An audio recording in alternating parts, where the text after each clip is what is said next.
Chapter 57. The clearing was scattered with trunks of trees felled long ago. The tall, thick pines of the forest surrounded Thomas, reaching up to the sky like a wall of majestic towers. He shielded his eyes from the fierce wind as the berg boosted its thrusters and rose into the air, and he watched as it vanished into the southwestern sky. The air was crisp and cool, and the forest felt fresh, like he was standing in a brand new world, a place untouched by disease. He was sure that not many people got to see anything like this today, and he felt lucky. He tightened up his backpack and set out in the direction Lawrence had indicated, determined to make it there as quickly as possible. The less time he had to dwell on what he'd done to Newt, the better, and he knew that being alone out there in the wild would only give him too much time. He took the last few steps out of the snowy clearing and entered the darkness of the thick pines. He allowed their pleasantly overwhelming scent to wash over him, and did his best to shut down his mind again and stop thinking altogether. He did pretty well, concentrating on his path, the sights and sounds of birds and squirrels and insects, the wonderful smells. His senses weren't used to such things, since he'd spent most of the life he remembered inside, not to mention the maze and the scorch. As he hiked through the woods, he found it hard to believe that such a different place, the scorch, could exist on the same planet. His mind wandered. He wondered what life would be like for all these animals if humans really did go away for good. He'd walked for over an hour when he finally reached the edge of the woods and a wide swatch of barren, rocky earth. Islands of dark brown dirt, devoid of vegetation, dappled the treeless expanse where the snow had been blown away by the wind. Craggy stones of all sizes dotted the land, which sloped toward a sudden drop-off, a huge cliff. Beyond that lay the ocean, its deep blue ending on the horizon, where in a sharp line it changed to the bright blue of the brilliant sky. And resting on the edge of the cliff about a mile ahead of him was Wicked's headquarters. The complex was enormous, made up of wide, unadorned, interconnected buildings.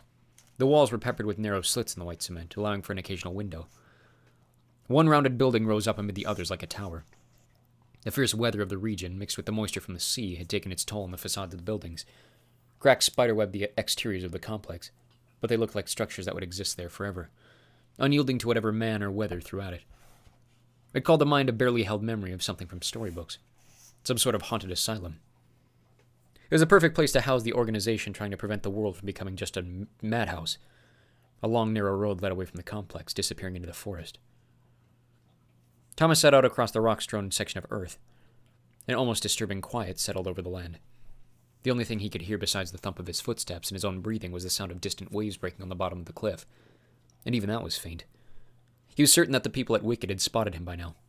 The security was surely thorough and tight. A scuttling sound, like clicks of metal against stone, made him stop and look to his right. As if summoned by the thought of his security, a beetle blade stood perched on a boulder, its red eye gleaming in Thomas's direction. He remembered how it had felt the first time he'd seen one of them inside the glade, just before it scurried away and into the small woods there. It seemed like a lifetime ago. He waved at the beetle blade, then kept walking. In 10 minutes, he'd be knocking on the door to Wicked, asking for the first time to be let in, not out. He made his way down the last section of the slope and stepped onto an icy sidewalk that encircled the campus. It looked like there'd once been an effort to make the grounds a little prettier than the barren land around it, but the bushes and flowers and trees had long succumbed to winter, and patches of gray dirt he could see amidst the snow bore only weeds. Thomas walked along the paved lane, wondering why no one had come to greet him yet. Maybe the Rat Man was inside, watching, guessing that Thomas had finally come over to their side.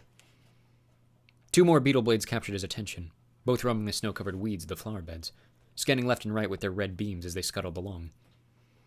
Thomas looked up at the closest set of windows, but saw only darkness. The glass was heavily tinted.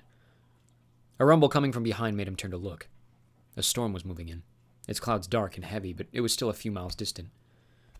As he watched, several bolts of lightning zigzagged across the grayness, and it took him back to the scorch, to that awful rain of lightning that had met them as they approached the city. He could only hope the weather wasn't so bad this far north. He resumed his path along the sidewalk and slowed as he approached the front entrance. A large set of glass doors awaited him, and a sudden, almost painful surge of memory pounded inside his skull. The escape from the maze, the flight through the corridors of Wicked, coming out these doors into the pouring rain. He looked to his right into a small parking lot where an old bus squatted next to a row of cars.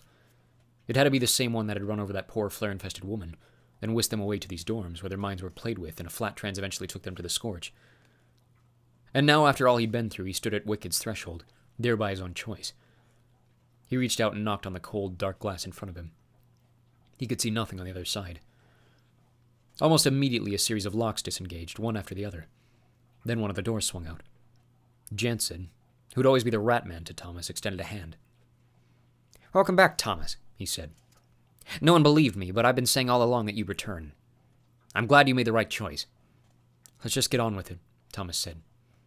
He'd do this. He'd play the part, but he didn't have to be nice about it. Sounds like an excellent idea. Jansen stepped back and bowed slightly. After you. With a chill along his spine to match the frosty weather outside, Thomas walked past the Rat Man and entered Wicked's headquarters.